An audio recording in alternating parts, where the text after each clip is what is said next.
নমস্কার, শুভ দুপুর। আজকে আমি দুপুরে কি আয়োজন করেছি থালির, চলুন আপনাদের কাছে শেয়ার করি।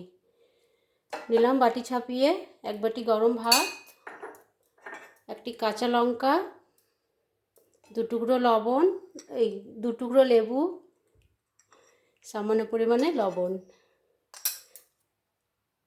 জিরে ভাজা শুকনো লঙ্কা দিয়ে আমি আলু সেদ্ধ করে নিয়েছি, আর কাঁচা লঙ্কা সর্ষের কাঁচা তেল দিয়ে কুমড়ো সেদ্ধ করেছি। কাঁচা মসুর ডাল জলে ভিজিয়ে ওটা বাটনা করে নিয়েছিলাম। কাঁচা সর্ষের তেল, কুচানো পেঁয়াজ আর কাঁচা লঙ্কা দিয়ে এটা মেখে নিয়েছি। গরম ভাতের সঙ্গে বেশ ভালো লাগে। শুকনো লঙ্কা, তেজপাতা, জিরে ফোড়ন দিয়ে অরহরের ডাল বানিয়েছি।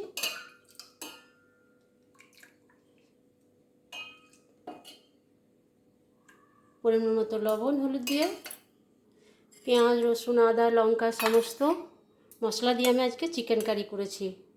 নামাবার আগে একটু ঘি আর গরম মশলা দিয়ে দিয়েছিলাম, খেতে বেশ ভালো হয়েছে।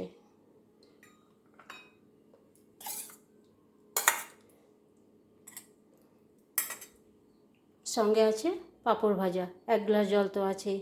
যদি আমার এই আয়োজনটি আপনাদের ভালো লেগে থাকে, ছোট্ট একটি লাইক ও কমেন্ট করবেন। আজকের মতো নমস্কার।